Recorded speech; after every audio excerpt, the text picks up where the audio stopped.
All right, welcome everybody. It is, what's the day today? It is October 26th. This is our fifth week since EOS Independence Day. On the agenda today, we've got a kind of sort of a special edition of the LEAP upgrade call today. Last week, we shared some of the results of the survey that's been going around that EOS support has been helping to distribute and track. And this is requesting some feedback on the Blocks.log files. In it, so yeah, like I said, we checked in on that. We have last week we had 9 responses. Not sure if we have much more, but we can have a look. But we decided it would be valuable, besides just looking at the survey, actually having some of the technical folks that use this stuff on a call, have a chat, talk through our use cases and our needs, and see if we can get a little deeper insight into what we need here. On top of that, we checked in on the progress with the LEAP development. RC2 with some bug fixes with it was expected by the end of the week, so we can check in on how that's going. CDT release 3.1 also was expected by the end of the week or early this week. And system contracts and reference contracts are also being worked on to make it a little more user-friendly, in particular with some differences between the different chains. And ENF still working towards March, April timeline for the next consensus upgrade. So maybe we'll start there on the software side, and then we can move into the technical discussion. How are things looking, Stephen? Yeah, so I'll be really quick with the update. So I think that I have a pretty high level of confidence that either today or tomorrow we should be equipped with the ability to do releases through LEAP and CDT. What that'll amount to is there will be, since some of the things that we're fixing are bugs, we'll be releasing a patch release before the 3.2 RC2. So the releases that we anticipate are a LEAP 3.1.3 patch release, and then we would follow thereafter with a 3.2.0 RC2. In that same timeline, shortly thereafter, we should anticipate a CDT 3.1.0 RC1. And those are the releases that we should expect, I think, for this week. I have a pretty high level of confidence that those 3 should happen. So again, that's LEAP 3.1.3 patch release. And then it'll be 3.2.0 RC2 for LEAP. And then it'll be a 3.1.0 RC1 for CDT. We're still planning on having a release of the EOS system contracts, but it's still going to be another week or so out. I think that we've had some success getting that fix in related to that MSIG time lock issue. We're just working on cleaning all of that up. I think it's going to be integrated into the reference contracts sooner than later. If it hasn't already, I haven't checked. And then, of course, we'll incorporate that into EOS system contracts. We also anticipate probably within the next month or so, well, I'd say within the next month, a release of DUNE as well. Just a couple of small features we'll be integrating in there, but also just kind of trying to play catch up with all these other releases that we've got going on. So that's kind of the thick of it. That's it for me.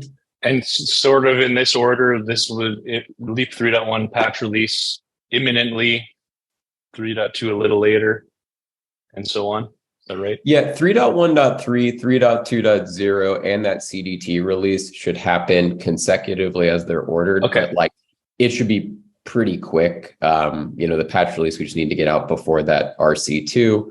And then CDT, I think we're on track to release this week. The only thing that might be missing from these notes is just an anticipated EOS system contracts release between the CDT release and the DUNE release.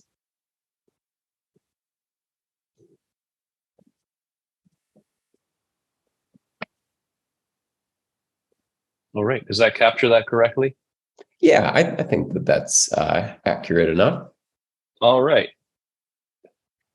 Cool. Anything else on that topic from you, Stephen?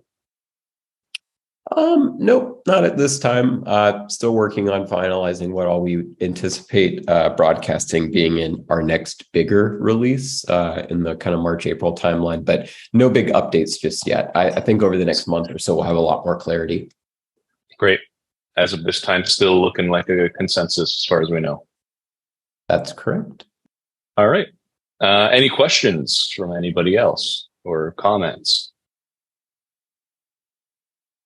All right. In that case, let's move along. So the feedback survey was shared with block producers, although I don't believe we got a whole lot of responses. Let me see here. Do we have anything new? Is this Randall? We got Randall on the line here, right? Is this the latest results are all included in here? Is there anything new since we checked in last week? No, we still have only 9 respondents. No one participated in the last week. Cool. That's fine. I think we were expecting relatively low response rate to this one. It's pretty technical question. And again, we got some of the experts in the industry on the call right here.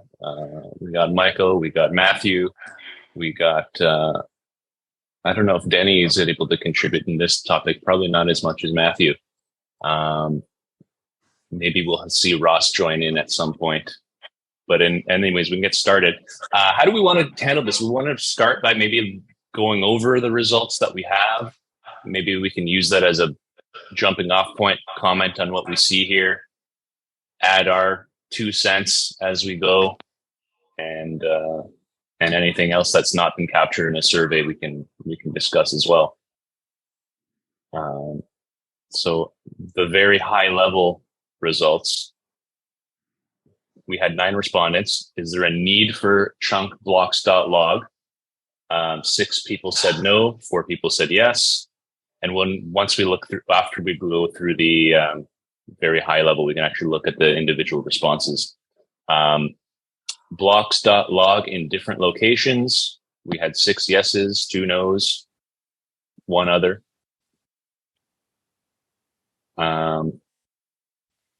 Multiple nodes on the same server can use the ZFS snapshot feature to share a blocks.log file between ZFS enabled nodes. Is there another way you would want to share blocks between node EOS instances? We had 6 no's and 3 yeses. Daniel, and yeah, Daniel, I almost feel the survey is not particularly relevant because it wasn't exactly focused only to block producers. So there's people in the survey that came back that possibly are developers or possibly are, or even just, not related to running a block producer node. So they're answering honestly, but they're not the target audience. And that was the part right. We couldn't validate which block producer each of these responses came back from. So I think we should take some of these answers with a grain of salt and realize that's why we're doing this call today, is that we want to ask people like Michael, like Matthew, like Ross, like, hey, what would you do with this? Do you want this, et cetera? And that's where we're trying to look for a way to make more targeted surveys where we're only surveying and we're looking and we have the exact who was the response, that this came from this block producer, this came from this exchange. So that's why we decided to do the call, because we didn't feel the survey went far enough and was able to be focused solely on block producers. My understanding is it actually was sent out to a broader group than just block producers.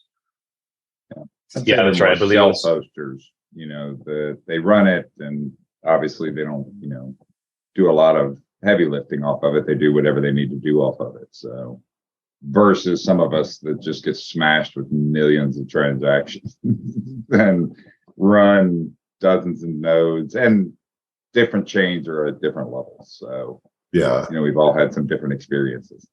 Yes.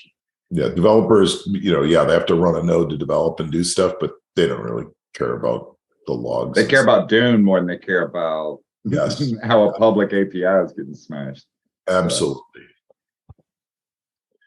Okay, so I'm happy to. Yeah, we can skip the going over these questions and just save time for the discussion. And it's not wasted info, but it's good to know. And for the next survey, we'll just make sure we're very clear on the target audience. And I don't know if we can actually collect, some who do you represent is maybe one of the questions when it's relevant. So we can improve that. Yeah, that would be better. Absolutely. Or even if we could start segmenting the audience that it is sent to. And that's an important part of surveying, right? Yeah. Cool. So we'll learn for the next one, and maybe we can just kick off the discussion then. How do we want to do this? Is there like I have the question here. Is there a need for, maybe we start with the questions here and just get feedback from the people on the line. Maybe go around. Who wants to start off? Either be Michael or Matthew. I always talk, so I'll let somebody else start if they want. Matthew's a man of little words. So, Matthew, how does this question resonate with you? Is there a need for a chunk Blocks.log file as implemented in EOSIO version 2.1?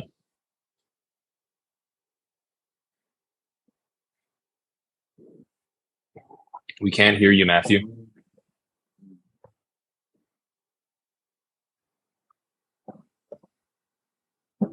You see Matthew muting and unmuting himself, working through some audio issues, maybe. While he figures it out, I guess we can get started. My opinion is that yes, it's helpful to be able to split up the big files because it just keeps growing and growing and growing and growing, and you can keep throwing slower spinning Rust at it. But I think I've got a 2 terabyte block.log file on one chain, just the block.log, not state his. But and I assume this discussion is focused more around just the block logs. State history and those logs are monstrosities in themselves.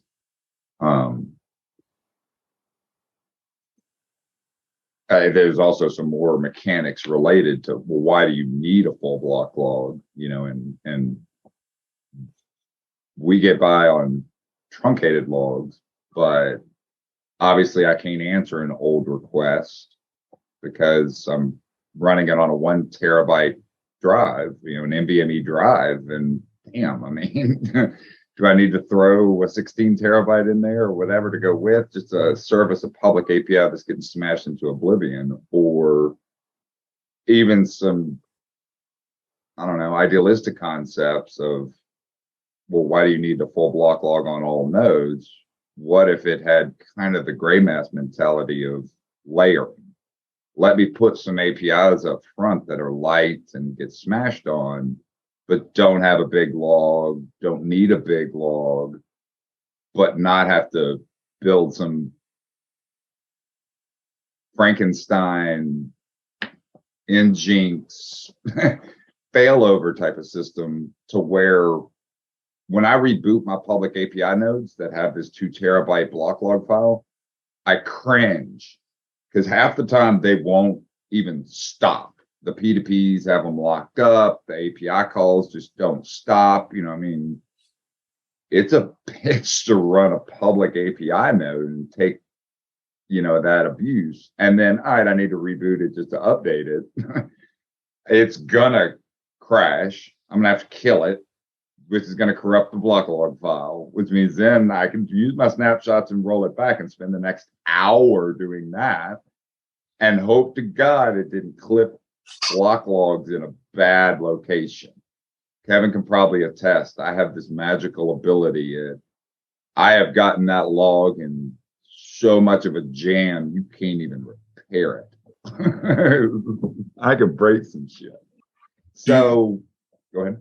Do you have a desire to sweep older parts of the log out to like S2 buckets or stuff like that, that later you might still want to go back and look at them, but you want to keep the old log parts for a while? Because the splitting makes it where you're sweeping older parts out to slower, less expensive storage, but still maintaining a more current locus of the log that, but so you've got a decent sized log file, but you've got the whole history somewhere else. You would just have to decide if you wanted to reassemble a much, larger log, that you have to kind of start to reassemble these pieces you've swept off somewhere to the slower disk.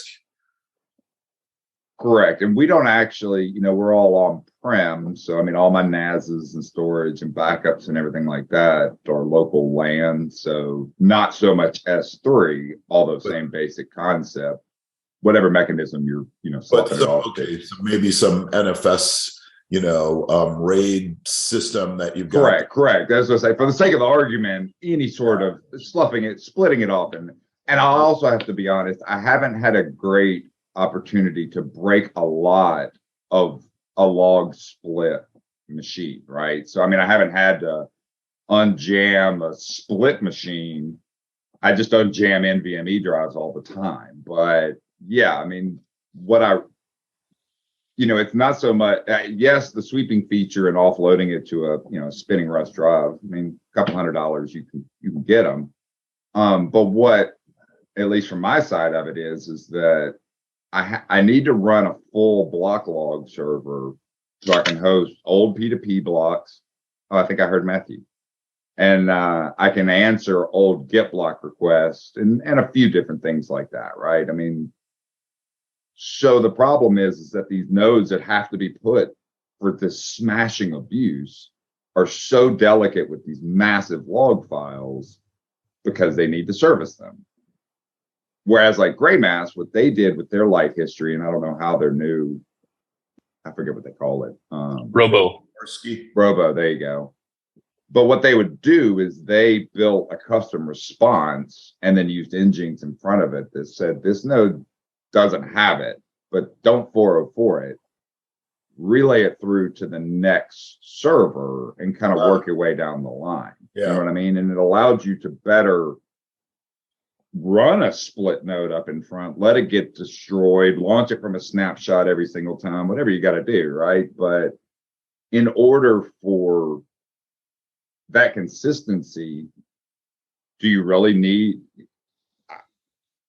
API wise? I have 3 APIs that have 2 terabyte block logs now, just because that's the APIs in front, not even the 4 state histories that are terabytes and terabytes of information. So that was some of the more conceptualized, is when you look at it as a public infrastructure or committed to servicing the chain as a public provider, the delicacy of those block logs and being split or even being able to be shared. I'm not a big fan of sharing them because I've jacked things up so bad from one node.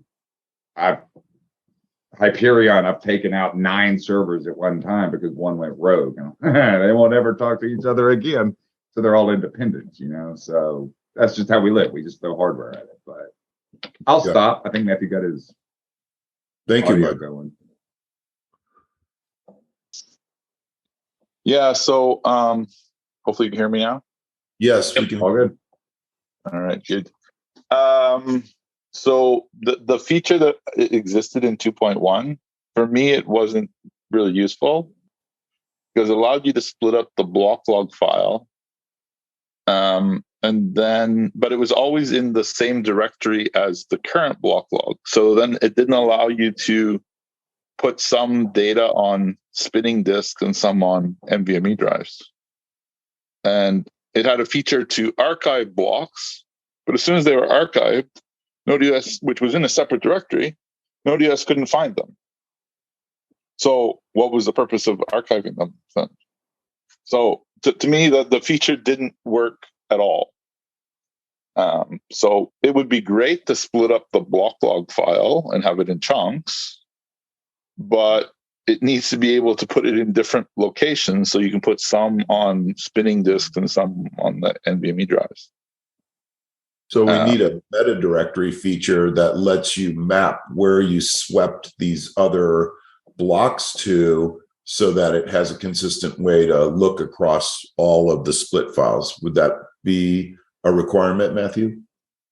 Yeah, I mean, if you want to do this at all, then yeah, it needs a better way of managing how those. Yeah, you need to be able to keep them consistent, split them, but still have it say, "Yeah, I got all the block logs. You're just gonna have to wait an extra second." Yeah, exactly. On an old one. Like, how many people are requesting block.log from like 200 million blocks ago? Poof, hardly ever. You every 30 minutes. Oh, sorry. Right. So yeah. So to me, that seems a better way to manage that. But I think ultimately it's much better to do this layered thing, like with rope, the way Greymass has it. But the problem is there's no out-of-box support for how do you do a peer-to-peer connection if it comes in and then send it to the right node that happens to have the right chunk of block.log. How do you do that? And I'd say from the full log side, the peer-to-peer is probably more critical that I see, because yes, very few people ask for old blocks. A lot of people decide they want to go down the path of syncing the full chain, and nobody's peer-to-peer. Well, I mean, some of us do, but I mean, and the peer-to-peer mechanisms are a lot more difficult to transition. But. Yeah, I don't know how to parse the protocol to build a proxy to. Well, it's possible, but I can't just configure the load balancer to do that. It has no concept of the peer-to-peer protocol. So to me, I think the better solution is to work more on the layering and make that an easy way to configure. Oh, I've got part of it here, but go look over there for the rest. Correct. But as maybe phase one, that feature you were talking about is, I mean, if you're going to sweep them, don't forget about them. And that at least helps. We can throw, I was just looking at 8 and 16 terabyte, spinning rust drives. I mean, a couple $100, at least I can throw 20 terabytes, at it. So, but it needs to be able to, hey, oh, you're asking for block 10,000? Oh, all right. I got it, but I'm gonna have to go to the back. Yeah. So what I'm hearing, is there need for chunk block logs? Yes. As implemented in EOSIO version 2, no. That wasn't good. Right. And so that's why we want to store it, but we have to actually be able to find it. Yeah. So that's why in 3.1, the feature is to just truncate the block log, because the features that were in 2.1 to rearrange the files and whatever didn't really work. So the feature that people really wanted was just truncate the file, and that's what was implemented in 3.1. So that we got all the usable features from 2.1 are implemented in 3.1, because the rest was not implemented in a usable way. So there's no need to go back to exactly what was in 2.1, because 2.1 was not usable. This would be making the concept of 2.1 usable for the block producers, because now the split off pieces, even though they might be on a different disk somewhere, are still accessible on slower disk. And we just need some type of a meta directory feature that says, this is where my sweep directory is. And that's where you go look when we've split the file, and we make the feature, we bring back the concept of the feature, but we make it far more usable for the block producers that want it. Right, exactly. Would there be a use for multiple directories for the sweep, or is it simply, the current one, which is presumably on fast disk, and then everything else, which you'll just sweep over somewhere else? Can you share why you might want more than one slower or secondary directory? Like to me, and the concept to me would be, here's the directory where the main block log is. Here's where the sweep directory is, and you pick one. Obviously, there's inode issues and all kinds of stuff like that. At some point, are you thinking like, oh my God, there could be thousands and thousands of files and you overload the inodes or something? Or if it's a single directory, what was your thinking behind why you'd want more than one? Yeah, I don't need more than, well, so the inode issue is interesting for those running ext4, but other than that, I don't have a need for more than two, I should say. Yeah, like I say, I mean, I can see the idea of, you can throw smaller disks at it, like Elasticsearch or whatever, right? You can say, hey, here's 4 disks, and it just automatically manages it and whatever. But I mean, ZFS, or, you can buy big enough drives, and make some decisions. So the complexity, I would assume that it would add in to have to manage multiple directories. Throw ZFS at it and do, just smash it together as a RAID 0 if you don't know any better. But that was why, if Kevin, if you are proposing more than just quote the split directory, if you wanted to give us more reasoning why you thought that might be a good idea, because obviously it sounded like there was at least an idea of like having some sort of like meta directory specification, and to me it seems like you really only need 2, right? Where the active block log is and where you sweep to. Agreed. Correct.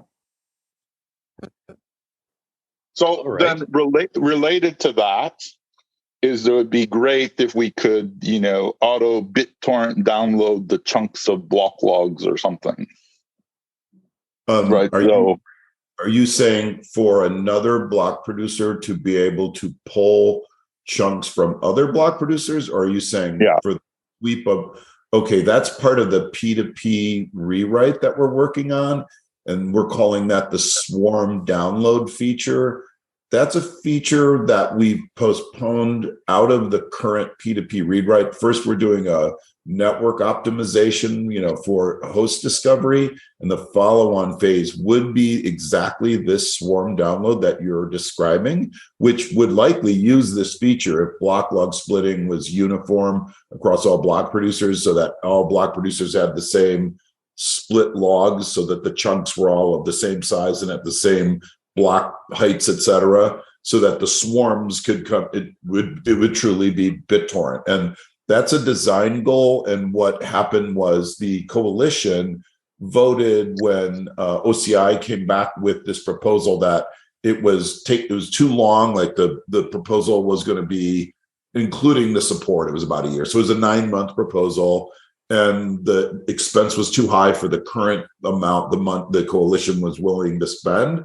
So right now it's been broken into 2, and the first one will then be rebid, which is network discovery. And once network discovery is completed, a second RFP will go out, which will be for the swarm download.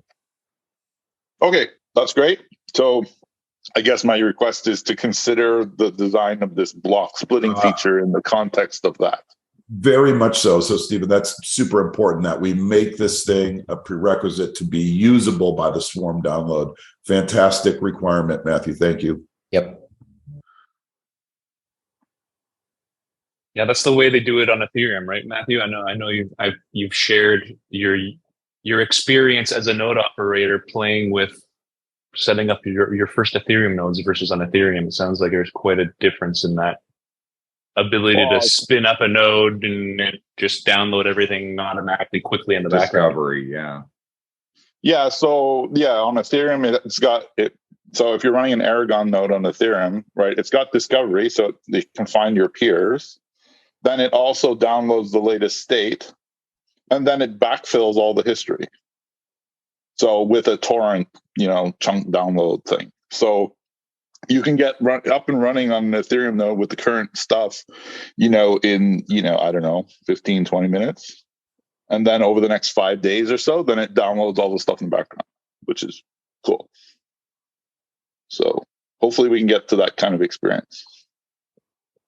Very cool.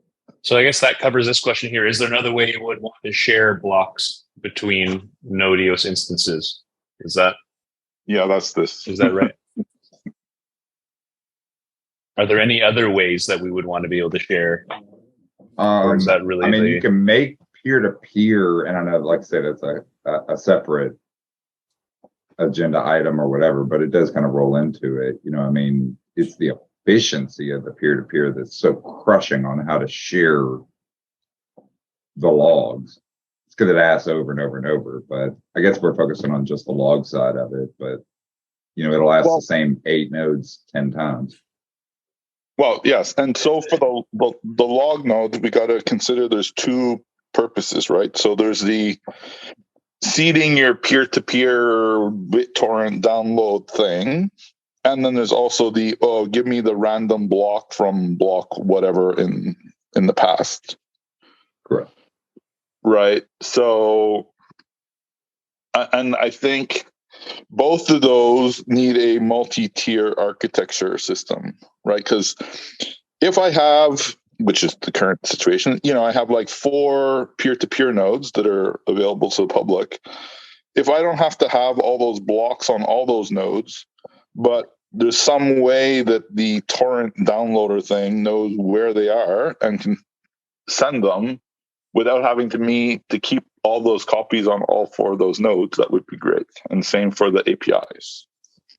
So the APIs is maybe easier solvable quickly because I guess Aaron from Greymass has some rules that know how to do that, but maybe we just need to publish that as a recipe. Well, what he did, what I remember about it, and this was light history back in the day, and it was API. Obviously, it wasn't peer-to-peer related, but if I remember, he had programmed like a custom. Yeah, he wrote some Nginx rules, right, that parses the request and then sends it to the correct. Well, ultimately, you set up like Nginx where it had this kind of cascading effect. Yeah. And the light history API would knowingly say, I don't have it, but it's not that I'm 404. It's that I just don't have that range. And it would reply back to Nginx, which would say, oh, I'm going to say 418. I'm a teapot. That's my favorite. I'm a 418. And then Nginx would say, okay, try the next node in line. And of course, they would set up, you know, and I'm a firm believer in that when they did the research that it's 80-20, 80% of all your load is in the last 30 minutes. You know, I mean, very rarely do you ever ask for the old stuff, but damn, when you do, it's hard. So if you want to do it all, you just keep throwing terabytes and terabytes of block logs at it because everybody's got to be able to answer. So they did it with custom response codes. You know, I don't know, you know, if internally it could figure out, I don't have this, but you should just relay it through as a peer-to-peer request. You know, I mean, I'm sure that would put some extra load on it, but you know, I don't know. We'll leave it up to the experts to design a solution, but correct. But yeah, clearly, if we can serve requests for blocks that we don't have locally, that would be great. However, that's solved. And the ones that do maybe have the slower disks, which maybe phase 1, split it and keep it, and then figure out how the hell we stack these layers together. Yeah. Sounds like you guys are talking about this last question here, right? Am I understanding that correctly? Nodes that serve API queries, would you want a way for node EOS instances with partial blocks to retrieve blocks from another node EOS instance fill API? Right. And then adding on to that, the P2P, which is ironically way more difficult, in my opinion. Yeah, and it doesn't have to be solved just with node EOS. It could be solved at the load balancer level with a, you know, well-documented recipe on how that should work. Correct. I'm a teapot, fine, go to the next one. You know, I mean, you can, it just has no way. It just gives up and 404, your node's down, according to validation tools.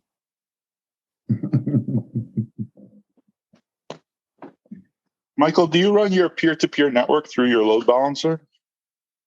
Or no? I do. I have a separate HA proxy set up for all my peer-to-peer ports. So I do. It's not mixed in with the API HA proxies, but I just run them as TCP, lease cons or whatever it is, the dumb, but it allows me to fail over. But I'll be honest, it doesn't really like all of that. Sometimes sessions will kind of get hung up if I reboot one or the other. But yes, I do. I try to HA proxy it because I'm breaking shit all the time, Yeah, okay. Yeah, we're the same. I mean, we do it with Nginx instead, but yeah. Okay. You call it Nginx. I call it Nginx. Oh, you call it Nginx. Whatever. Same thing. Today I learned. GIF or GIF? There you go. I say GIF and I know I'm wrong. So, dear engineers, do you have enough information? Kevin, Ted, Steven? Yes, this is fantastic, and we really appreciate this dialogue. Very, very helpful, Stephen. So is there, for the block log splitting, is there a desire, like if you're running two nodes, for them to share the same sweep directory where, one is sweeping, the other is providing the ability to read from that? Is that a useful feature, or? I'd say for us, potentially, but probably not. Most nodes probably aren't even local enough to in my opinion, to effectively use it. Or you'd use S3. Matthew? Yeah, I guess the same. Okay, so in our setup, we have a API node and a peer-to-peer node running on the same computer. So just pretend there's 4 of each. So there's 4 computers. Each one has a peer-to-peer and an API node on it. So in that case, it would be useful to have the same directory. So you could tell it to, use the one that's already there. But I guess as long as you knew to set the settings the same, it'd probably be easier. The quirk is what if you got one node OS trimming or thinking they're trimmed and archived in a different pattern than what's there? I don't know. I don't stack my nodes peer-to-peer, the same network on the same node like that. A lot of times I'll split them out and do peer-to-peers for different chains if they can handle it on the same node. So it wouldn't, me personally, I would be using an iSCSI NAS or something between them. And it'd be awesome because I'd only have to throw one set of drives for this 20 terabytes of data. But I don't know if many other people. Matthew runs 2 on the same node. I would run it on a local LAN to a NAS, but I think most people just throw them around the data centers. Yeah, so if it could do, shared storage, that would be definitely interesting. The reason I'm running an API node and a peer-to-peer node on the same machine, because then the historical Blocks.log file is shared on ZFS, right? So when you start one of them, you put the backup there, it's got the full block log. And then you go to start the other one, you say, snapshot the block log from the previous one here. So that way the history up to that point is shared, and then they diverge. So if we could avoid the divergence, and because then every 6 months or something, I have to do this, create a snapshot and copy it thing. So to save the disk space. So if it just did it every time it rolled a block log into the archive chunk, that would be great because then I reduce manual work. So yes, there's a use case for that. Yeah, I was thinking you configure one to be a full node with a sweep directory. And then you configure another one to say, well, you're just running throw them away. You're running a truncated block log, but there's another directory out here you can go look at if you want to see if there's blocks available, right? Right. So it would never write to there. It would simply be, okay, I can go look here if I don't have something in my local. and then that would allow you to set up like two nodes, one that's kind of like the master and the other one's the slave, if you will, and then they could run that way. That way you could share. You could have as many sharers of that huge block log as you wanted across whatever you're doing, API nodes, P2P nodes, whatever. They just all share the little spinny disk. That's even if it's not the huge block log, just to be able to share it and have it more efficiently used. We can better use these servers. Let's say, it's got plenty of CPU threads. It's just, so you could throw more at it, but then you just got to throw more and more terabytes of space at it. So if you could, have like a master slave type of, you do the work and then any other node assume that those static files are clean and just look at them when you can. That would definitely let us better use a lot of the hardware that we have. We have fast servers, but we're not using all the threads. Yeah. This is exactly the way diffuse works, by the way. Yeah. Deep mine. Because it creates all these so-called merged block files, which is a chunk of 100 blocks. And once those 100 blocks are written by one process, then any of the other diffuse processes in the ecosystem can read it from the shared storage. And in diffuse, that can be like Google Cloud Store, S3, some iSCSI thing, whatever. Yeah. Right. The other thing, and Stephen, you might want to take a note of this. I know in our original peer discovery proposal, it had included the realizing what blocks are available on a node, so that when you're syncing, it would only go to then peer discovered nodes that had what you were looking for. It wouldn't even bother going in places that didn't, because it would know what everyone had available when it was doing its syncing. What I don't remember, Stephen, is if that's in or out of the current RFP stuff that you have right now. I'd have to figure that out. Yeah, I don't think that it's completely included, so we may want to polish that up. I'll be wrapping. We might want to add that bit back in. Not sure how much additional work that would be, but because we were talking about not touching the net plugin at all for that piece of it, and that would require a little bit more integration than I think we were talking about. Yeah, makes sense. Thanks for the call out. Yep. Cool. So it sounds like the voices on the call here are actually pretty well aligned with the results we see here. Again, going back to the summary here. No, really. And is there a need for chunk lock value as implemented in version 2.1? Well, no, that was useless. Probably the people saying yes here like the first part of that question, not so much the second. Would you want the ability to store some blocks at different location? Yes. Is there another way you want to be able to share blocks between nodes? Yeah. Actually, we got no here. So this is one area that we differ on the survey results. And yes for nodes that serve API queries, would you want a way for node EOS instances with partial blocks to retrieve blocks from another node EOS instance to fill API requests for blocks? It does not have locally. Okay. Any questions, comments, anything else to add on this topic? Well, I guess the follow-on question would be, like, we've talked only about blocks, the Blocks.log. Didn't we have the same question for ship or not? I don't remember. Well, I'll say that's a whole nother ball of wax, but it's just the other ear, but it's a bigger ear.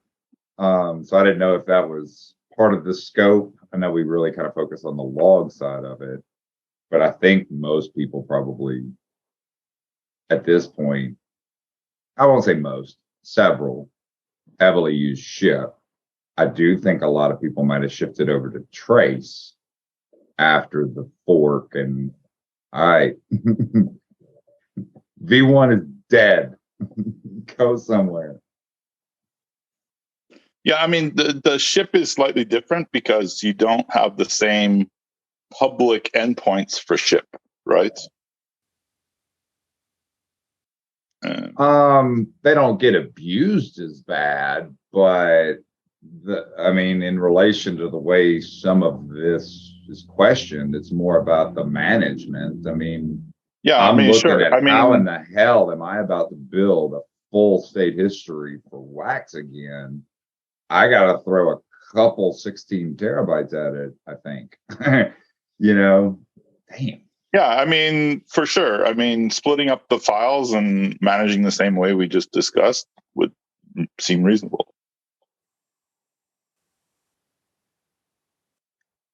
Correct. And I know it's a little different. I'll also say it'd be nice to have maybe a ship log tool.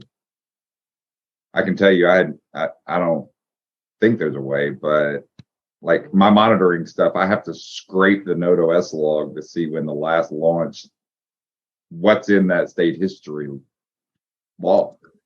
EOSIO block log, I can do a smoke test, but management of state history is somewhat limited, although it's a much more solid recovery product. You break the crap out of it and it'll just be like, all right, I'm cool. As long as the block log is okay, I'll fix state history.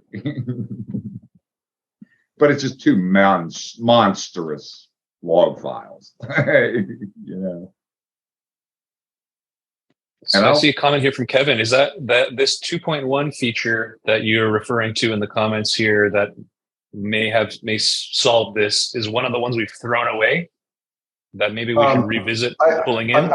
I'm just a little surprised, and so I went and looked. Like the discussion was that 2.1 didn't provide the ability to sweep to a different directory. And it sure looks to me like it did. Now, obviously, I'm just looking at the code and not testing it.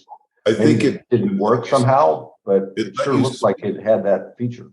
Yeah, it put it in a different directory, but then the documentation said Node EOS wouldn't look at it again after you put it there. Well, so it's the discovery part, the reading it after you. I'm sorry, there's two different ones. Go ahead. There's the archive, which, I wouldn't look at it again, which is somewhat dubious why you'd ever want to do that. But maybe you would.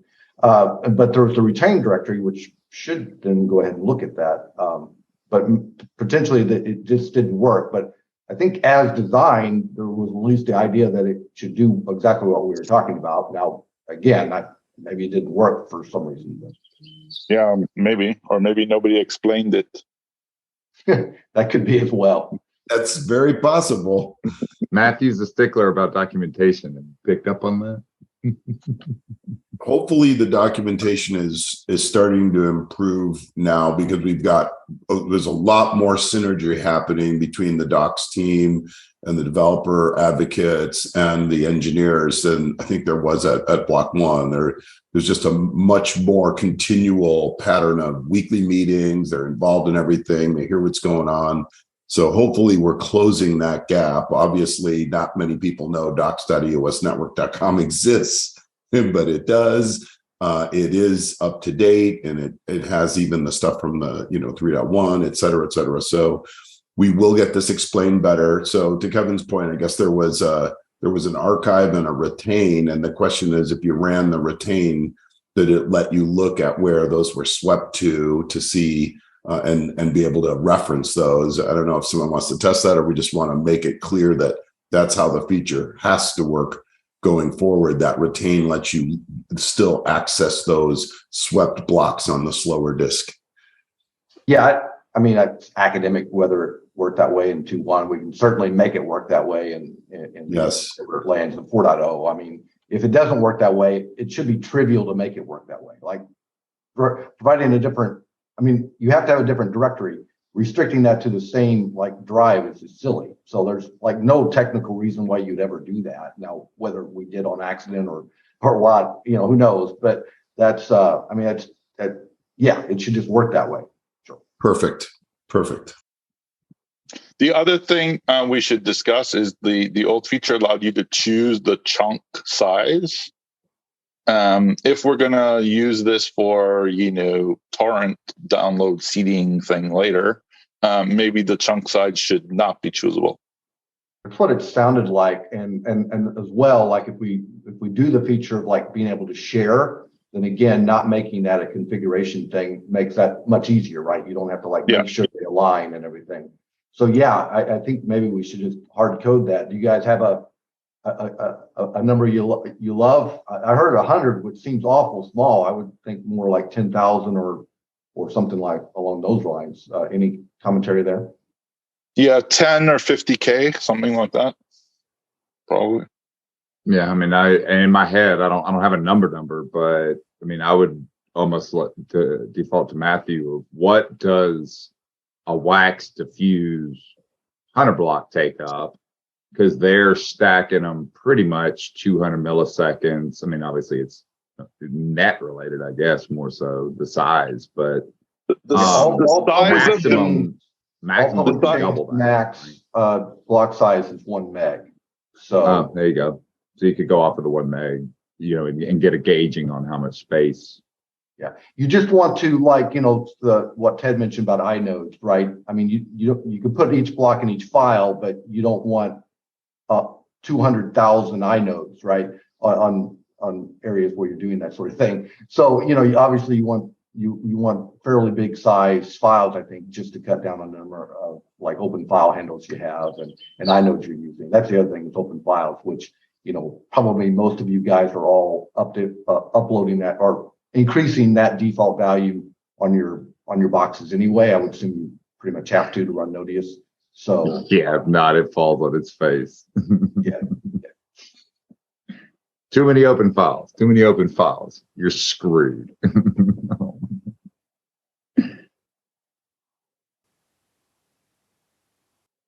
All right. Sounds like we made some progress on the feedback here. Anything else to add from anybody? Again, did I not hear is there a desire for the same thing in ship, or where did we land there? I'm sorry. Sounded like a yes to me. I would definitely say from a management side, being able to split them, but it's just so much bigger. I mean, I don't.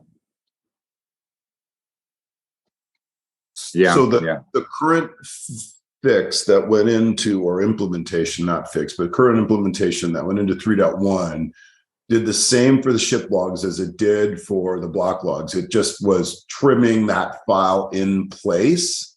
So it was, it just, you lost being able to look at the stuff it trimmed out. So one of the things when Matt Witherspoon was doing it was he was trying to use a very similar process, kind of write the code once and have it apply to ship log and block log. And he found enough differences between the two log types that he started to back away from that. The concept should be the same, that we will split the ship logs as well, the state history logs, and they will have different blocks, and we'll use a constant block size for the swarm later. I don't know if you need those in the swarm or not, but I got some interesting info about that. But I don't know if you'll swarm state history logs because you won't get a different block log. You can have a different state history log on. Okay, I've had two different servers in my farm give me two different results, and it's trace history debugging. I think something that. Yeah, you have to set that one flag, or you get different results. They are consistent if you set the flag, but I think the default of that is. Well, that's my point. That I need that for some apps that are looking at the console logs. I think is what it right. That want that whether it's right or wrong, but for the sake, what it did is it broke atomic assets because it refused to accept it as whatever it was. It said this is not valid, but it was valid because it was just different. And Fabio was not thrilled in the fact that, oh shit, you can't guarantee consistency across state history. It's consistent. Traces are not deterministic. Yep. Right. Yeah. So anyway. So I guess we don't need to worry about the block size on state history because it won't be used in a swarm. But the concept of splitting it periodically and sweeping it to a secondary drive and it being referenceable by the live Node.EOS if needed. That will apply to both of these. So there'll be both a block log splitting and a state history log splitting feature implemented, sweeping it to a predefined directory concept. Yeah, and I assume to replace the 3.1 feature of punching a hole, or no, we'll leave that in. So there'll have to be you'll decide whether you want the hole puncher or you want the splitter. Got it. Those are technical terms, right? Yes, exactly. One question, or not question, I'll assume it'll be accounted for, but it may spin off into a whole nother code set, is, when you restore from a snapshot, it ultimately, I don't know, validates, keeps it, whatever, make sure that the snapshot restore process doesn't jam up. I don't know. Maybe it won't. Maybe it's just looking at the current block, but that just, like I say, as you start moving all this stuff around, we use snapshots and anytime it crashes or sometimes just you have to do it to reboot it if you're Stan. You reboot your server, you're launching from a snapshot because it uses that temp FS or whatever. So think about how those snapshot restores and validation, whatever, go into it. And I would also just maybe, as you're into the block log side of it, if you're going to save time on that whole swarming mechanism, because it's not going to be doable, maybe build out EOSIO block log or build ship log tool and have some ability to view the ship logs and things like that. You know what I mean? That's just a gap that's been kind of missing, is that do you have traces on? Do you not? Do you, all sorts of different things like that you just have no way of knowing. We're just shooting in the dark. The other thing that was missing from 2.1 is the ability to convert an existing block log to the chunked format. Love it. Yeah, okay, we'll get that in there too. That'll be another feature we'll add. Right, because if we want to move to this new way, we need to be able to chunk up the existing stuff without replaying everything. You might be able to throw that in EOS block log, just as a tool. I wouldn't think it'd have to be in the core code, but a trigger to slice it. Yeah, we'll put if you look in the old EOSIO repo, my feature request for that is there. In the 1,222 GitHub issues he submitted, yes. Yeah, exactly. Sorry, Ted, did you say something? I didn't talk over you. I was just kidding and saying we're finally listening to you, Matthew. Hey, I'm excited. I'll go back and say is that I always even made comments that to have Kevin and all the guys, even in block one, they at least were in tune a little bit more than, some of the other places. But all right, I got to run to another meeting. Great chatting. Thank you, Matthew. So anyway, thank y'all for being engaged. Thanks for listening. You're serving many masters because you got a lot of different use cases. So. Well, I'd like to return the thank you and say thank you for joining all these calls every Wednesday, Michael. Your experience is invaluable, and we really need people that beat on this stuff, experiment with it, try it on every different configuration of hardware, and you do all of those things. So thank you. Right back to you. No problem. That's what we do. That's how we started at the bottom. Now we're here. Yeah, it's great to see these conversations happening. So I think that's it then. We're at the hour now. Any final thoughts before we wrap things up for today? Great call. So they got plenty to chew on. Anything for next week that we want to plan for? Or, is there another one of these we want to start thinking about? One thought I maybe had was, maybe you could alternate, because we don't need every week being a technical discussion and every week being an upgrade discussion, but kind of focusing more on, hey, upgrades, features, stuff like that, maybe. And then every other week, trying to coordinate more of the VPs. We had some of the additional VPs joining in here, the highly technical ones early on. But I mean, every week, it tends to grind its way out. Yeah, but totally. I would also say maybe using y'all's punch list of all those items, what were y'all's top 5, how they went. Okay, we've done the block log splitting. We've got great gathering. The next one, what was that next highly technical, impactful thing? One, maybe do some surveys to the exchanges and the DApp side of things, but then also, maybe we can try to press a little harder and VPs will see, oh shit, they're actually trying. And see if we can get some more people to come in here. I didn't get a chance to recruit many people, but I do think that there are probably some more smart people. Yeah. And it would have been nice to see Ross, or I always forget the guy that CMAD H. I can't remember his first name. Corvin. That's what Corbin. those are the two. Corbin, Ross, I would say, probably agrees with most of the stuff. Yes. Matthew and mine, just knowing how he's all set up. But Corvin's way more in depth on the splitting and those logs and mind reader. I think he even made like a diffuse light. Maybe if Stephen were to whip out the program backlog, I mean, he's got, and I don't know, Stephen, if you have anything that's tagged like towards more block producer or infrastructure versus, like developer. I don't know if you have anything tagged that way where you could kind of like show people what the backlog is, what's going, what's planned in 3.2, what's planned in 3, in the 4.0, or whether it's 3.3, what I call the March, April release. If that would be interesting to people to see, like the actual, it's all open source. So you guys, it's all, in the EOS Network Foundation program management repos. Some of you guys may not like to dig through all that, but if that would be exciting to see what Stephen really kind of has put together, that's not an issue.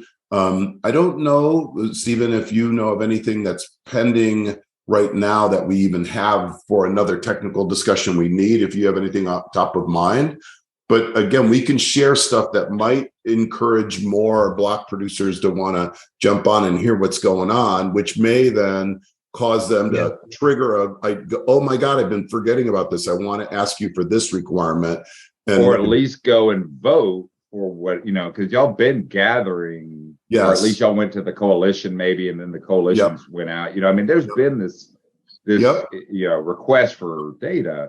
So you want to talk about that? Then go vote for it, and then it'll be sooner on the discussion list, and then they'll want to show up to talk about it. So that was at least a thought I had. I just wanted to throw it out there and see what you thought. But Stephen, do you know off the top of your head of any items that are of technical nature that we need more of an infrastructure discussion on that are queued up?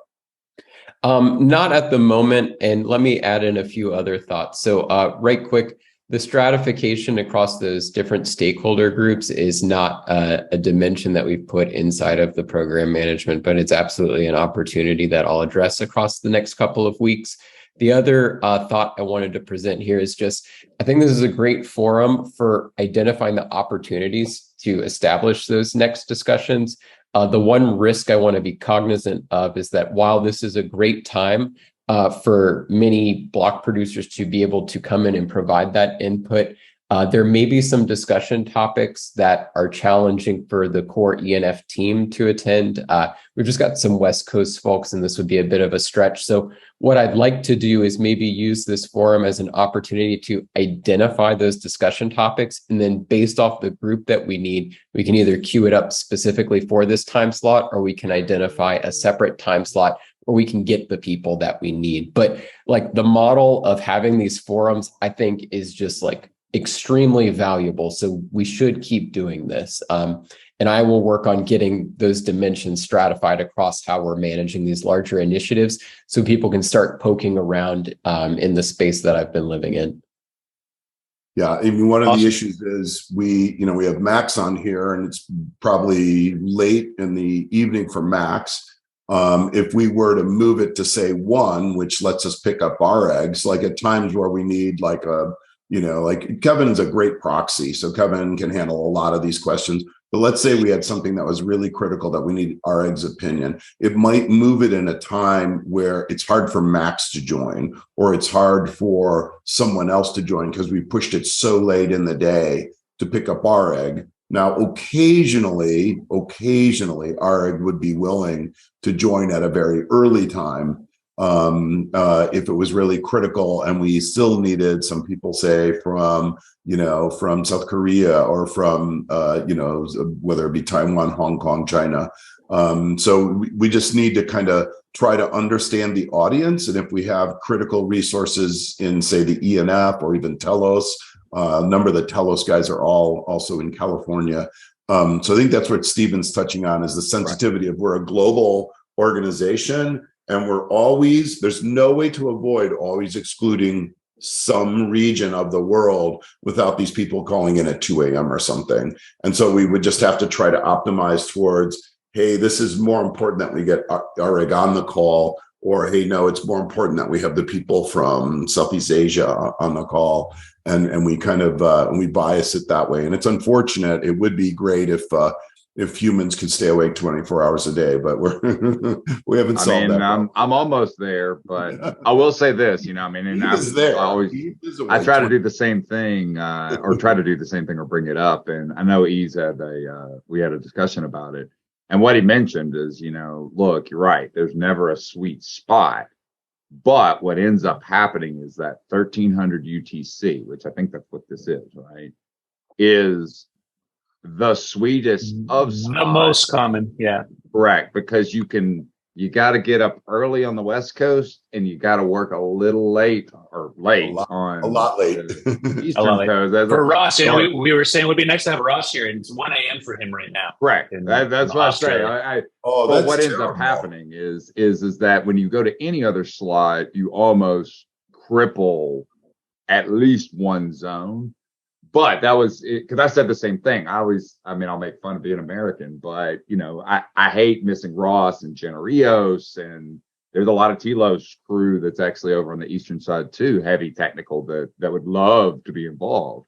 So I'm definitely open for it. I mean, maybe we can flip flop and do one, Western Hemi and on the 2 week of the month, and one Eastern Hemi on the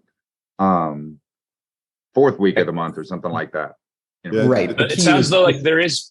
Sorry, go ahead. Oh, I was just going to say, right. The key is just the intentionality here, right? Like we identify the opportunity in this forum. We then evaluate who the key stakeholders are. And that also gives us a runway to kind of get the word out. There wasn't really a ton of activity around this first instance to really make sure that everybody would come and discuss this. But if we get a little bit of a calendar rolling, that's how you drive this level of engagement we're looking for. And then somebody will be like, oh, okay, I guess I will stay up till 1 a.m. to have this discussion because I've known for 2 weeks this thing I care a lot about is happening. So I think we're all agreeing. Yeah.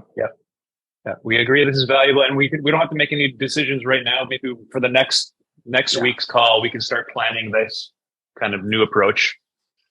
Don't have to have any decisions on what the next topic is yet. That's great. We can talk about that next week. Stephen, exactly. Do you feel there's any value, Stephen, to going through the backlog just at any level you feel is appropriate to show people how structured things are? Because not everyone on this call has seen the level of work that is going into this and accuracy, et cetera. Maybe it's too much more geared towards developers than infrastructure, but is there any value in just letting people see like, hey, this is all open, it's transparent, you can go look yourself, but here's where it lives, here's how we go through it. I can tell you, I don't read code very well, so it would be a lot lost on me. It's program management, it's not code, it's open issues, and it's how the issues are tracked and prioritized. So it's really more program management or project management, but it would show you like how we track all the issues. All the issues are written in English. Unfortunately, we don't translate them. Also shows you where there are product briefs. It links out in some cases to the product briefs of this is the description of this product. So like Stephen took a bunch of notes today from this call, and those are now written down as requirements that will go into building out this block log and ship log splitting. And so you'll see like, here's where that is. Here's how we look at, here's how we assign it to the group that's going to do it, and all the rest of that. The whole point is we want to present more transparency, way more than Block One ever did, right? Of like, this is what we're doing. Here's how we're doing it. Yeah, I would say as an organized, strategy, definitely look, this is, what all we're doing, show it. It would give a recording to at least kind of drop out to the BPs all around the world to say, look, here's an easier way to kind of wade through all the GitHub issues and have some commentary to it. So definitely, I think useful. Is it a topic on one of the technical calls? Maybe you do it before it and could kind of do it, as more of a presentation style.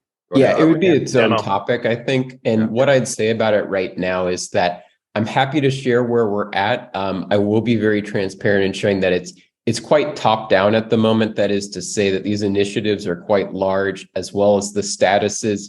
Like we're still hardening, right? It's a very iterative process, and we're working on getting sign on how product management happens here at EOS Network Foundation. But I'm happy to give you guys exposure to where we're at in that journey. All I'm asking for is maybe a bit of grace in the fact that we are juggling a lot of priorities, and some of these things are at the title level pretty much. So like, I just want to manage the expectations that when we do go through this, some of the items will be an understood subject, but maybe there's a lot of work to be done since there's one product. And as I was saying, I know there's a lot of different branches. Yeah, there's a lot of different branches. There's a lot of different pieces, and that's why I was thinking, even kind of streamlining it. At least for some of these more repetitive types of pieces, where you've got that, or I think you have a mechanism to rate the highest thing, right? How block log, how peer-to-peer splitting, or the efficiency, and using that as much of that way you're not having to say, all right, here's the whole damn playbook again, and here's where we're at. Definitely do it, and promote it and data dump, hey, catch up where it all we're working on. Some of it's high level, not, but that will drive everybody to vote on whatever type of mechanism we can get out there that say, look, this is really important to me.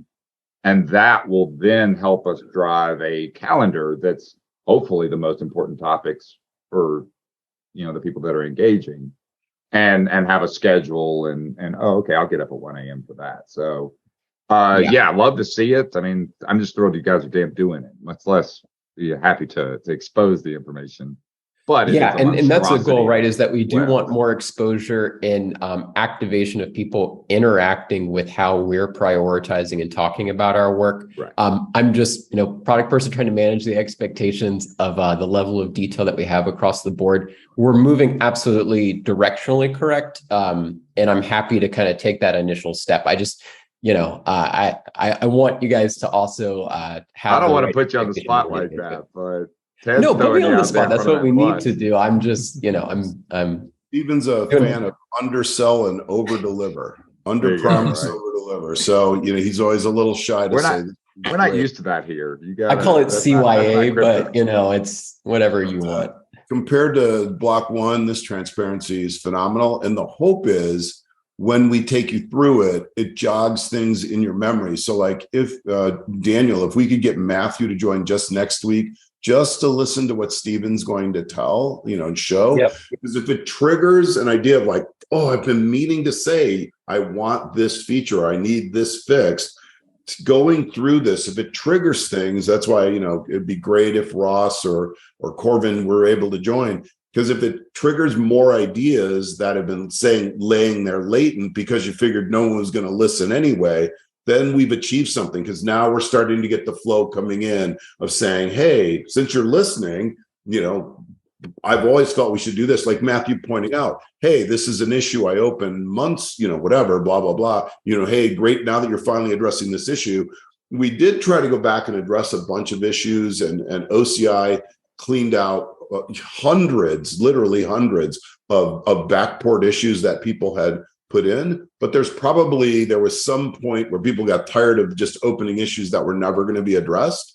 And so like, we want to take people back out of that, of there's no point in asking because no one's listening. Now that we clearly are listening, hopefully it'll trigger some more requirements coming in and we'll be able to literally address those, because making this one of Eve's North Stars is, and we're very, very far away from this, is blockchain made easy. That should make some of you laugh because it's not easy. And so with that as a North Star, with that as a North Star, hopefully some of you could say, if you could fix this, it would make it easy. And that's why we're trying to collect these requirements. And in a lot of cases, I'll be honest, this is not a plug for OCI. A lot of these, the OCI team has put their hand up and said, hey, we get it. We understand it. We've worked on that area before. Just shoot it over to us and they knock it out. I mean, like right away. It's not a matter of, prioritize this over that. They're just a machine, it's the compliment. It's probably not a compliment to call someone a machine, but they're truly just a machine, and we feed stuff in and it gets pounded out. And so that's why we're hungry let's make blockchain made easy. Let's fix this stuff. And what we need to do is trigger those memories of where you guys shut down from no one listening to you in the past and get those addressed. Awesome. Is that a reasonable expectation for next week, Stephen, to do, let's say a product management, program management ENF demo that we can invite some of these folks to get that overview? Yeah, absolutely.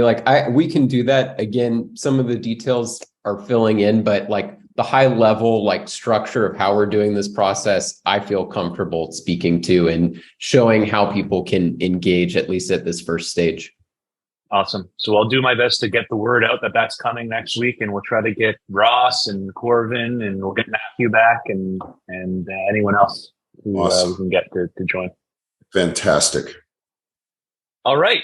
I think we can wrap it up there. We've gone on now for an hour and 18 minutes. It's a great call. And I look forward to next week.